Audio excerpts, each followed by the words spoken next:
네, 안녕하세요. 닥터리스 피부과의 이혁입니다. 네, 오늘 방송할 내용은요, 여름철에 피부과에서 치료하는 여러 가지 레이저나 관리들은 어떻게 하는 것이 좋은가, 그리고 여러분들이 여름철에 스스로 피부 관리를 할 수 있는 방법들 중에 주의할 점은 뭐고, 알았으면 좋겠다 싶은 팁은 또 어떤 건가, 이런 내용들을 말씀드려볼까 합니다. 네.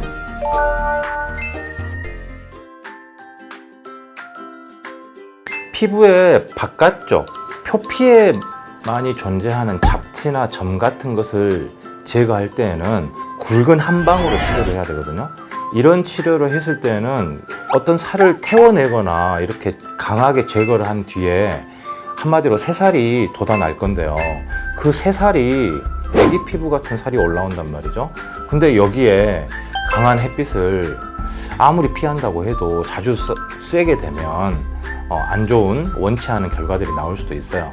즉, 여름에는 점을 뺀다거나 흔히 말하는 IPL 시술이죠. IPL 시술 같은 짧고 굵은 시술들은 조금 조심해야 돼요. 물론 난 여름이어도 밖에 거의 안 돌아다니고 햇빛도 거의 안 본다, 그렇다면 별 상관없습니다.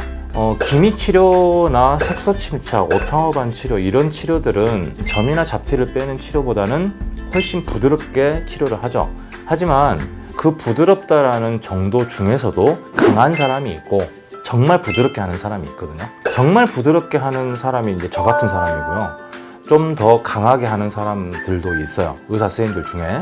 저처럼 정말 부드럽게 치료하는 방식의 기미 치료를 하시는 분이라면 여름철에 12시부터 2시, 12시부터 3시 햇빛이 굉장히 강한 시간 있잖아요. 레이저를 했든 안 했든 조심해야 될 그 정도 시간만 뺀다면 충분히 가능하고요. 다시 한번 정리하자면, 피부를 벗겨내는 것 같은 시술, 필링, 레이저로도 벗겨내는 것 같은 시술이 있죠. 프락셀, 그리고 점 빼는 거, 그리고 IPL, 그리고 필러. 정리하자면 이렇게 한 5가지 정도는 한여름에는 좀 조심하면 좋지 않겠나 생각이 됩니다.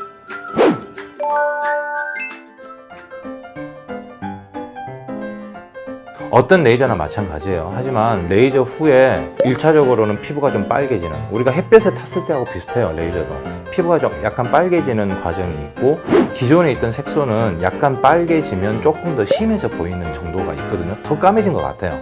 약간 빨개지거나 좀 더 심해져 보이는 정도까지는 괜찮은 정도의 반응인데요, 물집이 생긴다거나 아예 피부가 벗겨져 버린다거나 이런 정도의 상황이 생긴 것은 그렇게 좋지 않은 상황이에요. 이런 상황이 생겨버리면 최대한 빨리 상처를 치료해야 된다는 개념으로 접근을 해서 치료하셨던 병원에 빨리 가가지고 드레싱을 잘하고 약도 좀 먹고 그런 식으로 해야 되고, 그 이후에도 경과를 잘 봐야 돼요. 빨개지는 정도까지는 괜찮아요. 하지만 물집이 생긴다거나 피부가 벗겨져 버린다거나 이런 상황을 조심해야 되는 거, 이게 미백 레이저에서는 첫 번째 말씀드려야 될 부분인 것 같아요.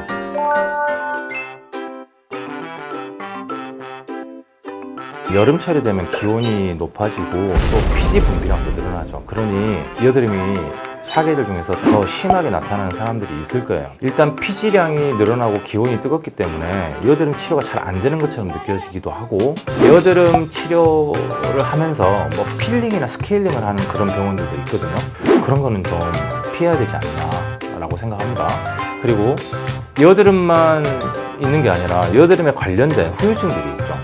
여드름 때문에 얼굴이 빨개지고 울긋불긋한 자국들이 있는, 이런 색깔상의 문제가 있는 분들, 여기에는 주로 혈관 레이저나 어떤 기타 여러 가지 레이저들이 들어가는데요. 좀 전에 말씀드렸던 미백 레이저보다 혈관 레이저는 그 자극이 좀 더 강력해요. 조심해야 될 것도 좀 더 많다라는 얘기죠. 해서는 안 된다 이런 말은 아니에요. 이런 말은 아니지만 선크림도 잘 바르고 또 여러 가지 햇빛을 조심하는 것도 당연히 더 조심해야 된다는 얘기입니다. 제일 심한 게 이제 모공이나 여드름 흉터죠. 요즘은 고주파나 다른 롱폴스 레이저나 여러 가지 레이저를 조합해서 치료하시는 분들이 많아요. 그런데 여러 가지 조합해서 레이저 치료를 할수록 역시나 자극은 세집니다. 맨 처음에 말씀드린 색소 치료하는 게 가장 부드럽고, 그것보다 조금 더 강한 게 혈관 레이저 치료이고요. 혈관 레이저보다 좀 더 강한 게 이제 흉터 레이저 치료들이에요. 점점 자극이 세지면 세질수록 조심해야 되는 햇빛이나 조심해야 되는 기타, 온도 여러 가지 것들이 조금 더 조심해야 됩니다. 게다가 흉터 치료나 여드름 치료에 있어서 습도가 굉장히 중요해요. 강한 치료니까 그럼 여드름 흉터 치료는 겨울에 해야 되겠다 이렇게 말씀하시는데, 여드름 흉터는 1년, 2년, 3년, 4년 이렇게 연 단위로 굉장히 오래 걸리거든요. 그렇다면 여름을 피해 갈 수가 없어요. 그러니 여름에는 안 해야 된다 생각하지 마시고, 오히려 홍조 치료나 여드름 흉터 치료는 여름이 습도가 높기 때문에 훨씬 좋아요. 치료하기에는 그 성적만 놓고 보면. 다만 치료하시는 환자분들은 아프기도 하고 뭐 반창고를 붙여야 되기도 하고 따갑기도 하고 그러는데, 바깥에 햇빛까지 뜨겁고 하면 분명히 부담감이 있는 건 사실이에요. 하지만 여러 가지 측면에서 보면 여름이라고 못할 치료가 아니라 오히려 여름에 치료하는 게 더 좋을 수도 있다는 것도 한 가지 팁으로 알아두셨으면 좋겠습니다.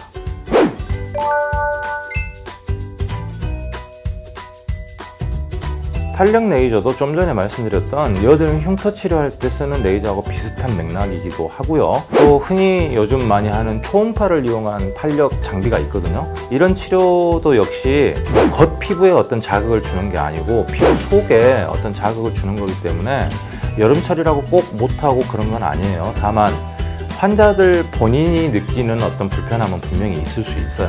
결코 할 수 없는 치료는 절대 아니고요. 오히려 아까도 말씀드렸지만 습도가 높은 여름일수록 탄력이나 흉터나 모공 치료는 오히려 더 좋은 계절이라는 것도 분명히 알고 계셔야 됩니다.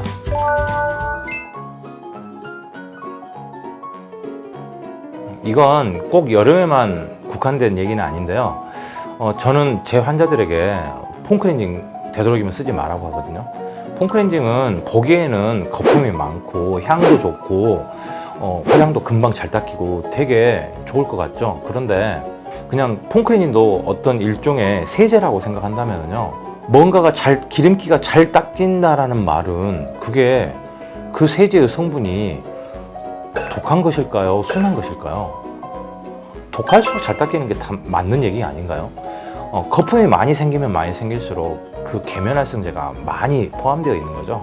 그래서 오히려 독하다고 생각하셔야 돼요. 거품이 많은 게 순한 게 아니라 거품이 많을수록 독하다고 생각하셔야 되고, 잘 닦이는 것일수록 독하다고 생각하셔야 돼요. 그러니 씻는 방법을 간단하고 세게 씻으려고 하지 마시고 시간을 좀 더 투자하셔서 좀 부드럽게 씻는 방법들을, 거품이 좀 덜 나는 세안제들을 써서 씻는 게 좀 중요한 방법일 것 같고요. 여름철에 아무리 습하다고 해도 그래도 보습제는 필요합니다. 그래도 보습제는 필요하니까 밤에 잠잘 때라도 보습제는 꼭 바르시는 게 좋고, 선크림은 굉장히 중요하죠. 선크림은 반드시 바르시는 게 좋고, 여름철에는 특히 한 3시간에 한 번은 덧바르는 게 굉장히 중요합니다. 햇빛은 선크림만으로는 다 막을 수 없어요. 반드시 물리적으로 가릴 수 있는 것들이 필요합니다. 선글라스랄지 모자랄지 최대한 자기가 허용할 수 있는 한도 내에서 가릴 수 있는 만큼은 최대한 가리는 게 좋지 않겠나 싶어요. 그리고 한 가지 더 팁을 드리자면, 인터넷에요, 에센스 마스크, 에센스 시트 마스크 이렇게 한번 쳐보면은요, 그 팩 하는 마스크가 있어요. 근데 그 중에 알로에 에센스가 들어있는 시트 마스크가 있어요.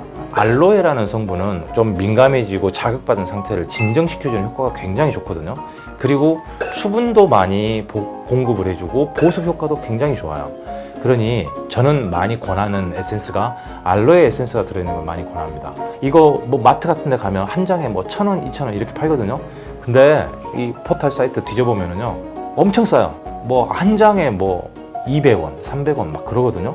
그거를 좀 많이 사가지고 냉장고에 시원하게 넣어놓는 거예요. 그래서 1일 1팩을 그 알로에 시트 마스크로 실천을 하면서 얼굴도 식혀주고 진정도 시켜주고 또 나름 셀프 케어로 할 수 있는 피부 관리도 되는 거고, 이렇게 매일매일 해주면 굉장히 좋아요. 굉장히 별다른 거 없이도 피부가 잘 진정되고 마치 피부 관리 다니는 사람처럼 어느 정도는 할 수 있어요. 근데 여기까지 여름철에 우리가 피부과에서 할 수 있는 거 없는 거, 그리고 스스로 하면 좋겠다는 거, 피해야 된다는 것들을 여러 가지 정리해 봤어요. 다른 건 다 몰라도 오늘 한 가지만은 기억합시다. 강한 햇빛을 선크림을 잘 발라서 잘 막는 거, 그리고 선크림을 발랐다고 해도 물리적으로 햇빛을 가릴 수 있는 거. 그리고 더 좋은 거는 햇빛이 너무 강한 한낮에는 최대한 밖에 안 나가는 게 더 좋아요. 이런 정도로 정리 한번 해볼게요. 오늘 많은 도움이 되셨는지 모르겠고요. 여기까지 광주 상무지구의 닥터리스 피부과의 원장 이혁입니다. 안녕.